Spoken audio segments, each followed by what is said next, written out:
Selesai Komisi Pemilihan Umum atau KPU RI menetapkan pemenang pemilu 2024, kini pasangan calon nomor urut 1 Anies Baswedan Muhaimin Iskandar mendaftarkan gugatan sengketa ke Mahkamah Konstitusi. Pendaftaran gugatan perselisihan hasil pemilihan umum atau PHPU ini dilakukan pada Kamis 21 Maret pagi. Terkait dengan pendaftaran PHPU ke MK, Tim Hukum Nasional atau THN Anies Muhaimin membawa beragam bukti dugaan kecurangan. Ketua THN Anies Muhaimin Ari Yusuf Amir mengatakan pihaknya telah menyiapkan beragam bukti dan juga saksi-saksi. Adapun sebelumnya, Cawapres Muhaimin Iskandar dalam keterangan pada Rabu 20 Maret mengatakan bahwa THN akan langsung bergerak untuk menggugat hasil pemilu. Menurut Caimin, gugatan ini untuk memperjuangkan suara yang percaya dengan gerakan perubahan yang mereka usung. Terkait dengan gugatan PHPU ke MK, Caimin mengimbau para pendukungnya agar menjaga situasi perdamaian di tanah air. Caimin mengatakan bahwa semua pihak harus menjaga etika demokrasi dan menjaga suasana kedamaian serta persatuan. Hal serupa juga disampaikan oleh Anies Baswedan.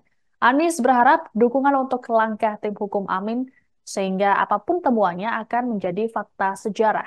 Sebagaimana diketahui bersama, KPU RI telah menetapkan pasangan nomor urut 2 Prabowo Subianto Gibran Raka Buming Raka sebagai pemenang Pilpres 2024. Mereka unggul telak dengan perolehan suara 96,2 juta suara atau 58,58% dari jumlah keseluruhan suara.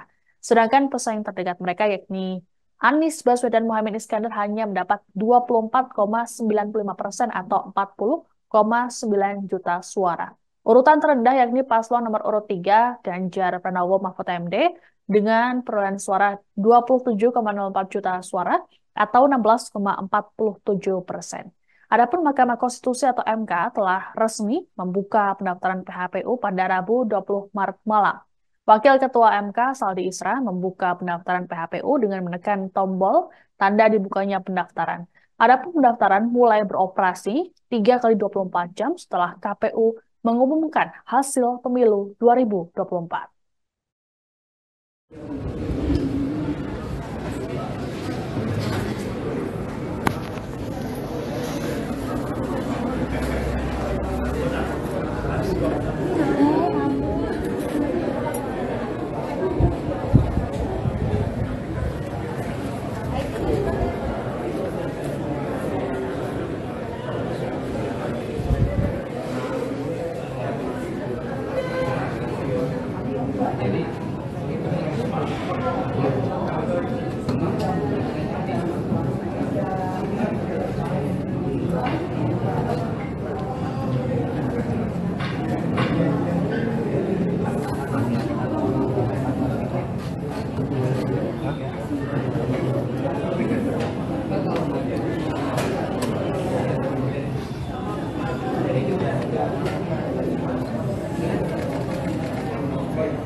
Legislatif. Ya, itu sudah dimulai dan berikutnya kita mulai untuk batas waktu pengajuan perselisihan hasil pemilihan umum presiden dan wakil presiden. Oke. Terima kasih untuk kita semua dan mulai hari ini di Mahkamah Konstitusi sudah ada yang tiket untuk memenuhi waktu ini kalau sudah ada yang mau mulai mengajukan pendaftaran, termasuk kita melayani.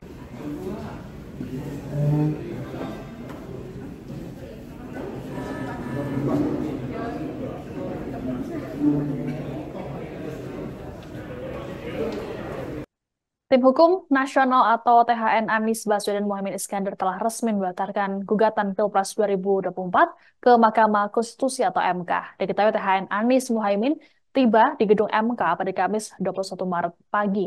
Mereka tiba sekitar pukul 8.30 waktu Indonesia Barat dan memulai pendaftaran sekitar pukul 9 WIB. Dalam proses pendaftaran ini tidak terlihat satupun petinggi dari Timnas Amin. THN Anies Mohaimin juga tampak membawa setumpuk berkas yang merupakan bukti dugaan kecurangan Pilpres 2024. Pendaftaran gugatan perselisihan hasil pemilihan umum atau PHPU telah resmi dibuka oleh MK sejak Rabu 20 Maret 2024 malam. Wakil Ketua MK Saldi Isra membuka pendaftaran PHPU dengan menekan tombol tanda dibukanya pendaftaran. Adapun pendaftaran mulai beroperasi 3 kali 24 jam setelah KPU mengumumkan hasil pemilu 2024. Sebagaimana diketahui bersama, KPU RI telah menetapkan pasangan nomor urut 2 Prabowo Subianto Gibran Raka Buming Raka sebagai pemenang Pilpres 2024. Mereka unggul telak dengan perolehan suara 96,2 juta suara atau 58,58% dari jumlah keseluruhan suara. Sedangkan pesaing terdekat mereka yakni Anies Baswedan Muhaimin Iskandar hanya mendapat 24,95% atau selisihnya yang cukup jauh, yakni 40,9 juta suara total yang didapatkan oleh Anies Baswedan dan Muhaimin Iskandar. Sedangkan di urutan ketiga ada Ganjar Pranowo dan Mahfud MD dengan angka 27,04 juta suara atau 16,47%. Adapun sebelumnya, Cawapres Muhaimin Iskandar dalam keterangan pada Rabu 20 Maret mengatakan bahwa THN akan langsung bergerak untuk menggugat hasil pemilu. Menurut Caimin, gugatan ini untuk memperjuangkan suara yang percaya dengan gerakan perubahan yang mereka usung. Terkait dengan gugatan PHPU ke MK, Caimin mengimbau para pendukungnya agar menjaga situasi perdamaian di tanah air.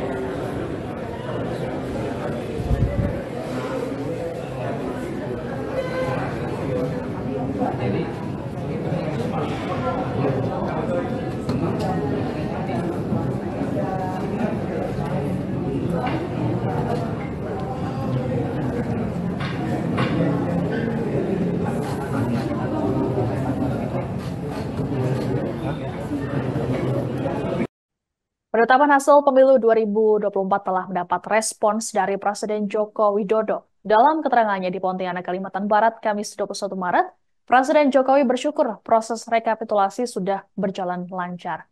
Presiden Jokowi juga menyatakan pihaknya sangat menghargai proses yang ada.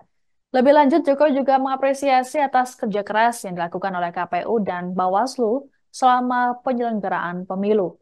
Adapun sebelumnya, Presiden Jokowi mengaku telah memberikan ucapan selamat pada Prabowo Gibran tidak lama setelah pemungutan suara pada 14 Februari lalu. Sebagaimana diketahui, Prabowo Gibran lebih dulu dinyatakan unggul berdasarkan hitung cepat atau quick count. Ucapan serupa juga disampaikan oleh Jokowi secara singkat selesai meresmikan duplikasi jembatan Kapuas 1 di Kota Pontianak pada Kamis 21 Maret 2024.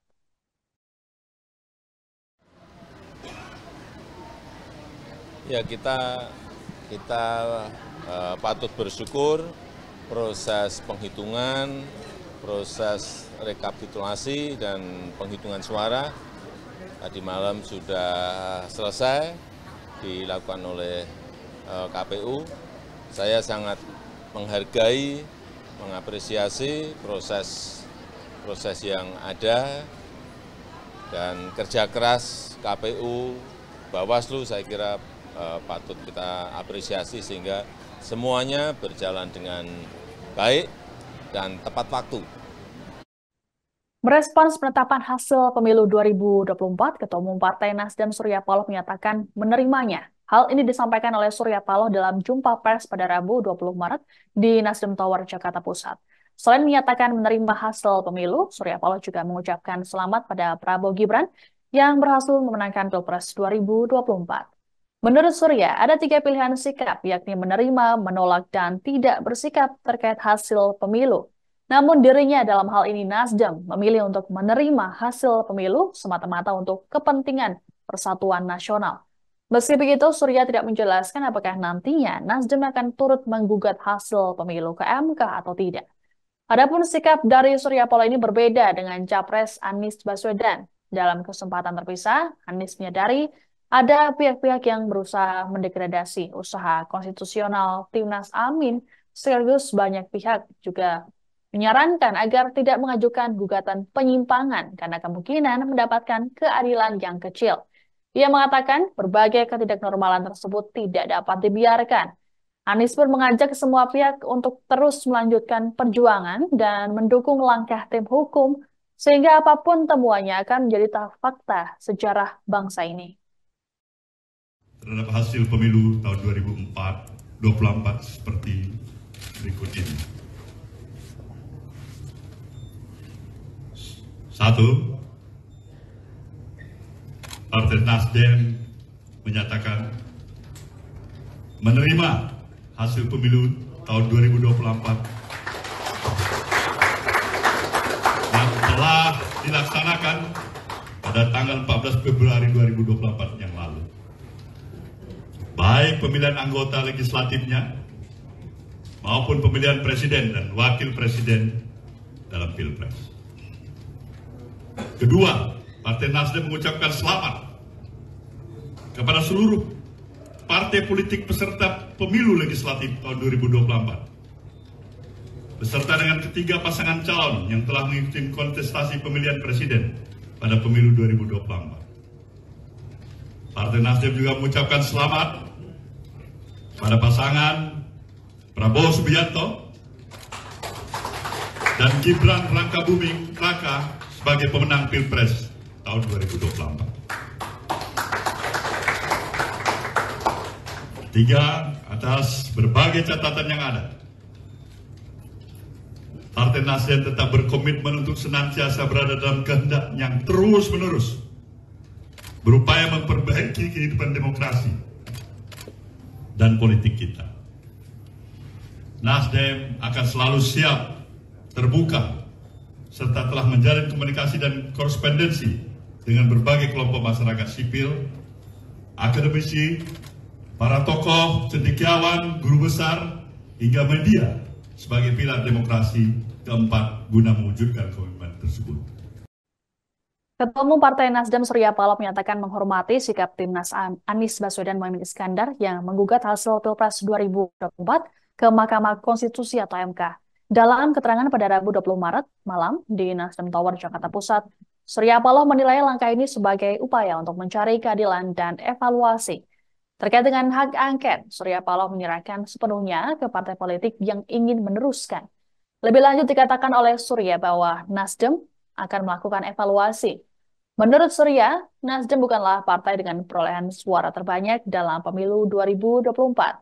Dikatakan oleh Surya bahwa hak angket ini diinisiasi oleh PDIP. Surya berujar, jika nantinya Nasdem mendorong hak angket, hal itu semata-mata karena penghormatan atas hak konstitusional. Ia juga sempat mempertanyakan efektivitas hak angket untuk saat ini. Pasalnya, Surya menilai bahwa demokrasi saat ini tak lagi mengedepankan asas musyawarah mufakat, melainkan suara terbanyak.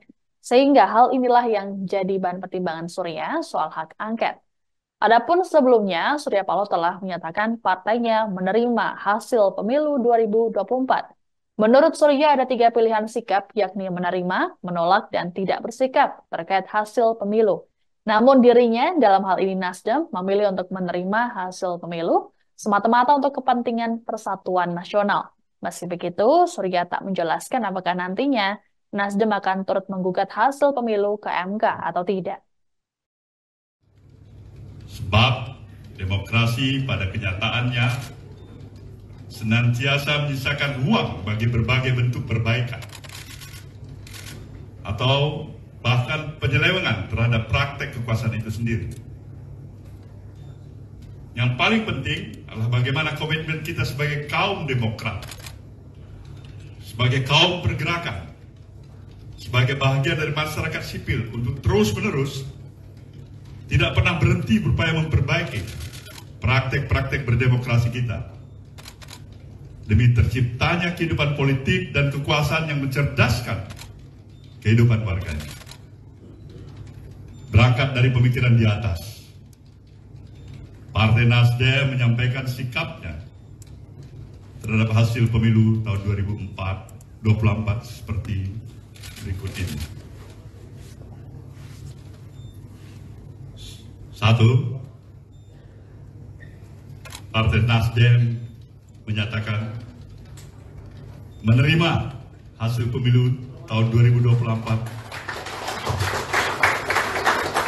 yang telah dilaksanakan pada tanggal 14 Februari 2024 yang lalu.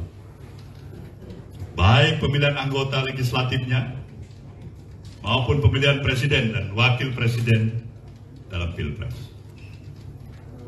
Kedua, Partai Nasdem mengucapkan selamat kepada seluruh partai politik peserta pemilu legislatif tahun 2024, beserta dengan ketiga pasangan calon yang telah mengikuti kontestasi pemilihan presiden pada pemilu 2024.